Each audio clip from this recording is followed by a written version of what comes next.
ماوەی هەفتەیەکە لیژنەیەکی کۆمیسیۆنی باڵای هەڵبژاردنەکانی عێراق لە هەولێرن بە سەرۆکایەتی سەرۆکی کۆمیسیۆنی باڵای سەربەخۆی هەڵبژاردنەکانی عێراق. پرۆسەکانی هەڵبژاردن دەڕوات بەڕێوە هەموو بەرگەکان لە کات و دادوەر عومەر ئەحمەد سەرۆکی کۆمیسیۆن لە کۆنگرەیەکی ڕۆژنامەوانیدا بەڵێنی بەڕێوەچوونی هەڵبژاردنێکیدا کە خواستی سەرجەم لایەنەکانی لەسەر بێت و بەپێی یاسا نێودەوڵەتیەکان بەڕێوە دەچێت.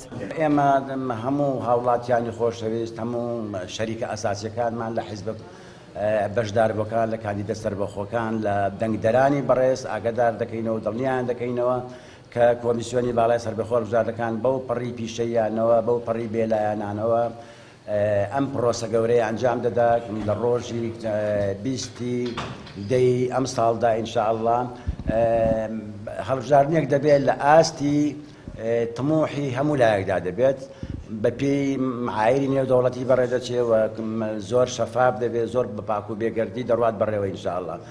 کۆمەڵی دادگەری بۆ هەڵبژاردنەکانی خولی شەشەمی پەرلەمانی کوردستان ژمارە 147 پێدراوە.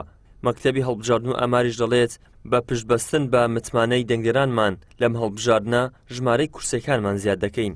ئێمە و کۆمەڵی دادگەری تەواوی ڕێکارەکانی خۆمان گرتیتە دووبەر لە بۆ ئەنجامدانی هەڵبژاردن لە وادەی خۆیدا سەرەتا لیستی کاندیدەکانمان ئامادەکە. ئێستا دەستمان کردووە بە جێبەجێکردنی پلانی هەڵبژاردنمان هەر لەگەر سەرەتای دەستی پێکردن بە بانگەشەی هەڵبژاردن دەست بە بانگەشەی هەڵبژاردن دەکەین.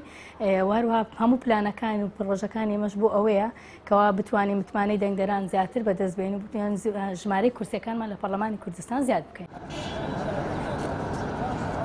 بڕیار وایە 20 تشرینی یەکەمی ئەمساڵ هەڵبژاردنی خولی شەشەم بەڕێوە بچێت. کۆمیسیۆنی باڵای هەڵبژاردنەکانیش بۆ بەڕێوەچوونی پرۆسەکە لەگەڵ چەندین وەزارەت لەوانە وەزارەتی پەروەردە و وەزارەتی ناوخۆ لە حکوومەتی هەرێم کۆبوویەوە.